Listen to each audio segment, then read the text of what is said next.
composant qui est constitué donc, d'une fontaine plus d'un lavoir à l'époque qui était très utilisé, où toutes les personnes féminines du village venaient laver le linge. Il y avait ce qu'on appelait la selle, le battoir, et on tapait sur le linge pour l'essorer, pour le laver. Et il y avait une personne qui, pour s'amuser, pour savoir ce que les dames disaient au lavoir, avait installé sur une poutre un magnétophone, et il avait enregistré des conversations qui étaient souvent très intéressantes, mais qui souvent il valait mieux pas qu'elles se sachent. Donc ça avait failli lui coûter cher parce que les dames n'avaient pas apprécié sa manœuvre et il avait été mis un peu à l'écart et même peut-être plus que ça.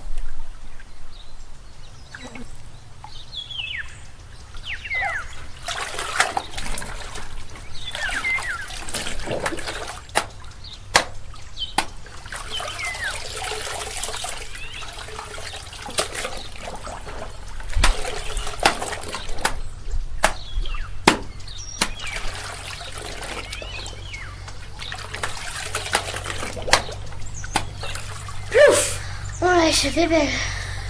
Ouf, moi j'ai failli me noyer. Moi j'ai failli me faire écraser par le batteur de cette pauvre idiote. Bon, maintenant je vais vous raconter notre histoire. On est resté 2 siècles coincés sous le souterrain du château. On est sortis pendant la nuit, d'autres ont forcé la grille, nous on a suivi le courant.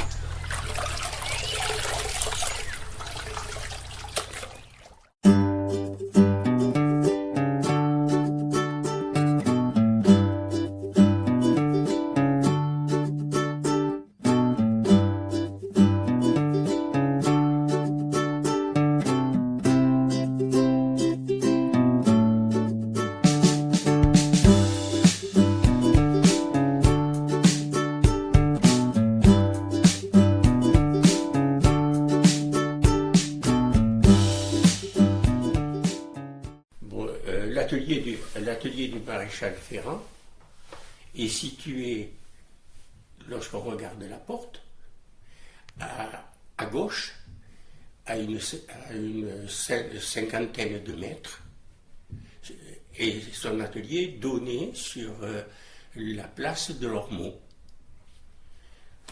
On peut le reconnaître à sa façade, qui est constitué d'une grande porte, d'une grande, comment on pourrait dire, Grand portail. Hein? C'est un grand portail. Un grand portail. Et avec à sa gauche une large vitrine.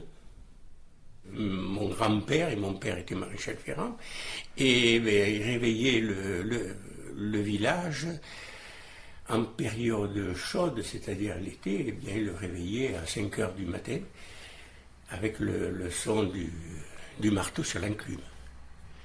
Parce qu'il fallait ferrer les chevaux très tôt à cause des mouches qui les attaquaient et le cheval ruait et bien sûr des difficultés pour ferrer.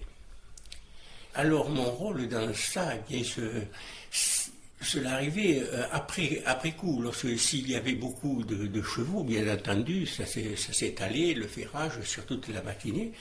Et à partir de 9h, les mouches attaquaient.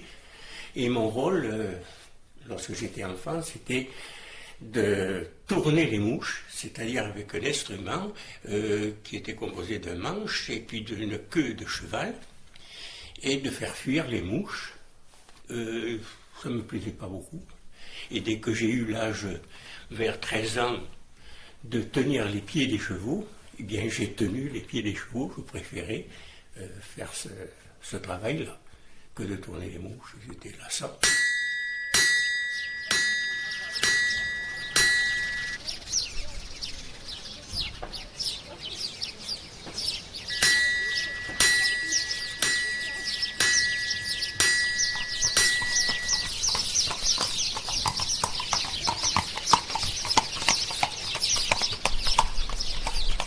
Halte là! Qui va là? Où allez-vous? Calmez-vous dans vos sacs! Halte, montrez-vous. Savais-tu que la porte de Salcéan est la plus grande porte du monde? Mais non, c'est la plus grande porte d'Agonac. Avant que je ne sois bloqué dans ce fichu souterrain, c'était la plus grande. Bon, arrête tes bêtises, Agonac n'est pas le centre du monde. Ah, ça va, on peut bien s'amuser à raconter quelques blagues pour rigoler un peu. D'ailleurs, il n'y avait pas qu'une porte, mais bien 4. Mais bien sûr. Et tes 3 autres portes, elles sont passées où? Où? Mais elles ont été détruites. Très drôle ta blague. Et c'est lorsque j'étais enfant, une amie de mes parents, qui était agonacois, qui racontait qu'il avait pénétré dans le souterrain et il avait emprunté un boyau, et au bout de ce boyau, ils avaient découvert une grande salle, une salle vaste, encombrée de jarres, de cruches, de cela. Est-ce que je l'ai rêvé? Ou est-ce que c'est vraiment ce qu'il m'a raconté? Et lui, est-ce il a fabulé un peu? Je ne sais pas.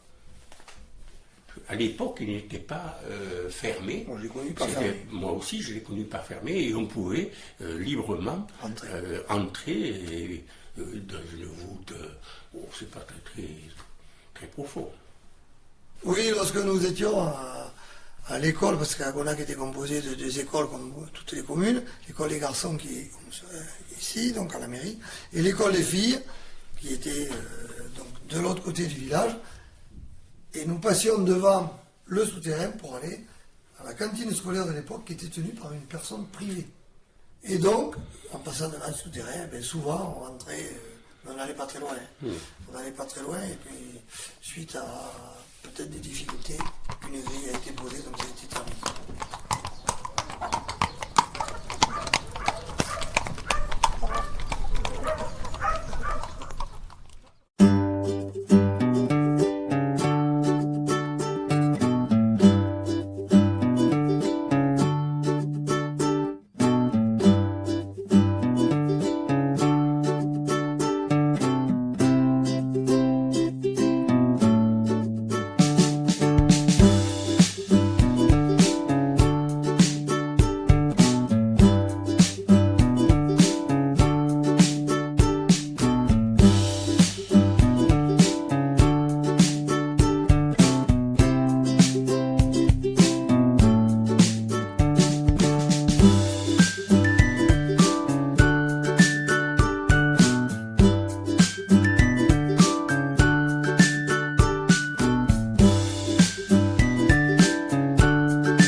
Passions tous les jours à vélo devant, toute une équipe de jeunes qui venaient donc de la campagne à l'école à vélo.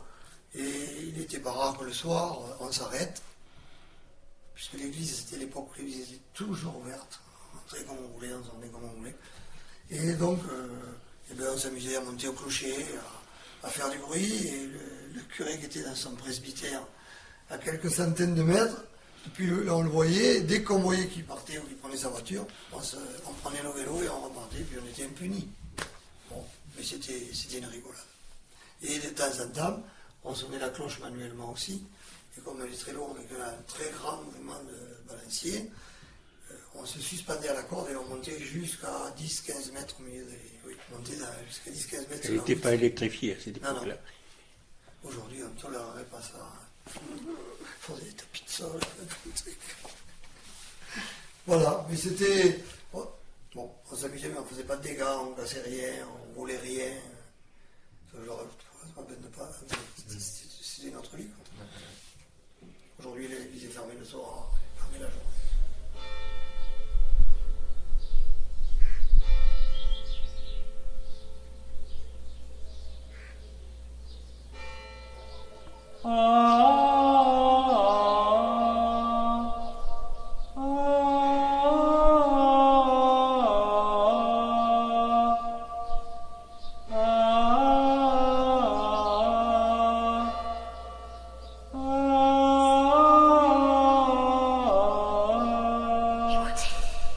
chants des églises ont été modifiés. C'est vraiment n'importe quoi. Ce matin, tout va de travers dans le village. Depuis le petit tremblement de terre qui a fait bouger les rochers bloquant la sortie du passage secret, ces maudits verlugus n'en font qu'à leur tête. D'ailleurs, on peut en voir un peu partout avec leurs cheveux en herbe. En plus, ils font sonner les cloches à n'importe quelle heure et piquent les bonbons des enfants.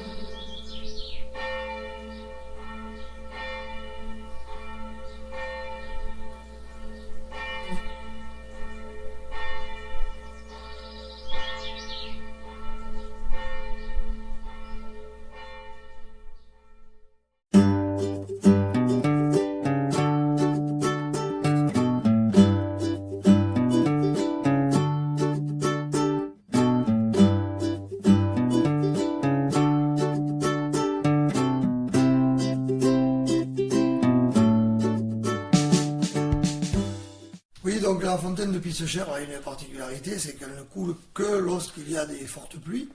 Il semblerait que ce soit une résurgence qui s'infiltre au nord du village, dans une vallée qu'on appelle une vallée sèche. Et il y aurait cette réserve d'eau qui est sous la maison, qui a été explorée par des spéléologues, qui dans le passé était explorée par des jeunes qui rentraient dans la fontaine en plein été. Et donc dessous, il y a une réserve d'eau naturelle qui est composée par une voûte, et cette voûte se remplit d'eau l'hiver, et quand c'est plein, bien sûr, c'est la résurgence qui sort, mais qui ne coule que quelques fois pendant l'hiver lorsqu'il y a les fontaines.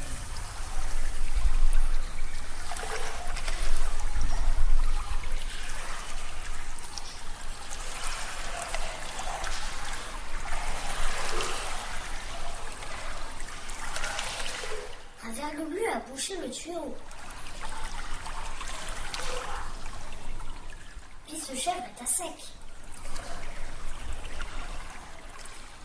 Avec cette sécheresse, la pauvre bête va finir par exploser.